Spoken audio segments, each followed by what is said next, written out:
काहीतरी पौष्टिक असं खायचंय, ते पण अगदी कमी साहित्यात आणि कमी मेहनतीत. तर बनवा मग हाय प्रोटीननी भरपूर, अगदी 10 मिनिटात बनून तयार होणारा, कमी साहित्यात कमी वेळेत मुगाच्या डाळीचा पौष्टिक असा डोसा. त्यासाठी रेसिपी संपूर्ण पहा. चला तर व्हिडिओला सुरुवात करू. हाय फ्रेंड्स, मी कोमल अन्नपूर्णा रेसिपीमध्ये तुमच्या सर्वांचं अगदी मनापासून स्वागत करते. आज आपण हाय प्रोटीनने भरपूर असा मुगाच्या डाळीचा डोसा बनवणार आहोत. हा डोसा बनवायला खूप सोपा आहे. त्यासाठी मी 1 वाटी मुगाची डाळ स्वच्छ 3-4 पाण्याने धुवून घेतली आणि आपल्याला आता ही 3 तासासाठी भिजत ठेवायची आहे. ज्यावेळेस आपण डोशाचं भिजायला घालायचं विसरतो त्यावेळेस सुद्धा अशा पद्धतीचा डोसा बनवू शकतो. खूप पौष्टिक आहे आणि मुलांना तर खूपच आवडतो. आता 3 तास झाले. 3 तासानंतर मी झाकण काढले आणि डाळ चेक करू आपण. आता पाहू शकता हाताने सहज अशी तुटते डाळ. एकदम छान अशी 3 तासात डाळ भिजली गेली. हा डोसा बनवायला अगदी 10 मिनिटात बनून तयार होतो. पाहू शकता. आता मी इथे एक मिक्सरचं भांडं घेतले.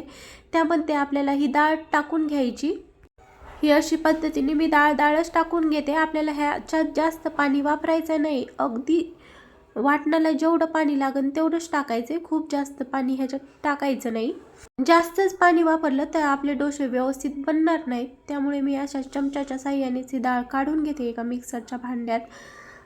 इथे पाहू शकता एका वाटीत मी ही डाळ भिजवलेलं पाणी ओतून घेतले, जेणेकरून नंतर पाण्याची गरज पडली तर हेच पाणी आपल्याला वापरायचं आहे.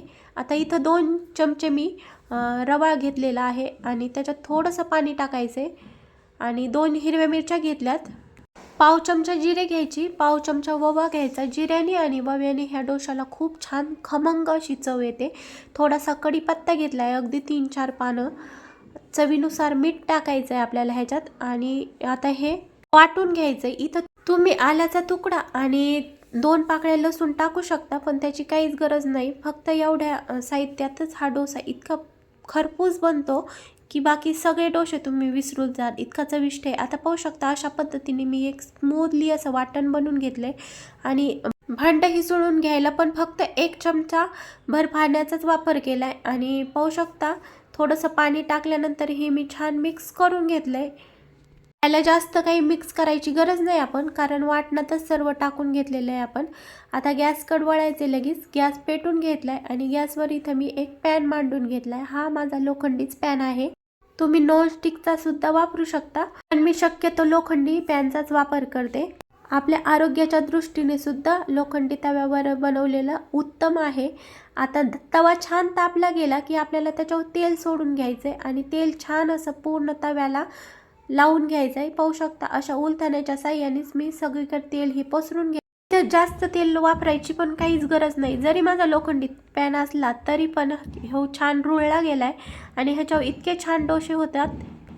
कुणी म्हणणार सुद्धा नाही की लोखंडी पॅनवर बनवून घेतलेत. आता इथं मी पॅन छान गरम झाल्यानंतर हे डोशाचं बॅटर टाकून घेतले आणि छान असं चमच्याच्या साह्यानेच पाहू शकता पसरून घ्यायचं आहे. इथं आपल्याला डोसा बनवताना कुठेही गॅसची फ्लेम फुल नाही पाहिजे किंवा मीडियम नाही पाहिजे. लो गॅसवरच मी हा डोसा पसरून घेतला आहे आणि डोसा पसरून घेतल्यानंतर आपण मीडियम करू शकतो गॅसची फ्लेम. आणि आणखी एक महत्त्वाची गोष्ट म्हणजे डोसा बनवायच्या अगोदर आपल्याला खूप जास्त पॅन तापवायचा नाही, अगदी मीडियम ठेवायचा आहे. खूप थंड नाही किंवा खूपच तापलेला नाही. तुमचा जर पॅन जास्त तापलेला असेल तर तुम्ही थोडासा पाण्याचा शिपका मारून नंतर डोसे बनवून घेऊ शकता. पाहू शकता अगदी सहज डोसा निघून येतो. असे पौष्टिक काही खावं असं वाटेल तेव्हा वेळेस सुद्धा आपण हा डोसा बनवू शकतो. पाहू शकता रंग किती सुरेख आला. डोशाला जाळी सुद्धा छान पडली. इथं अजिबात आपण कुठं खाण्याचा सोडा सुद्धा वापरलेला नाही किंवा डाळ जास्त वेळ पण भिजत नाही घातली.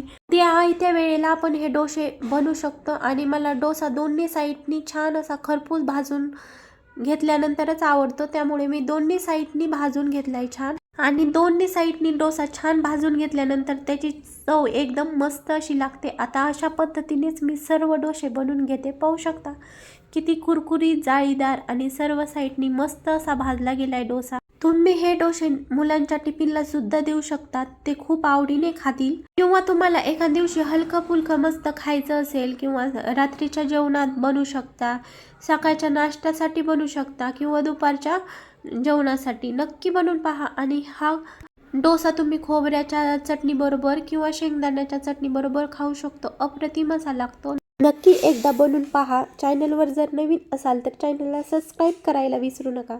सोबत कमेंट्स करून सुद्धा सांगत जा की तुम्हाला माझ्या रेसिपी कशा वाटतात. आवडली तर लाईक करा, शेअर करा. पुन्हा भेटूया अशाच मस्त खमंग रेसिपी सोबत. तोपर्यंत धन्यवाद.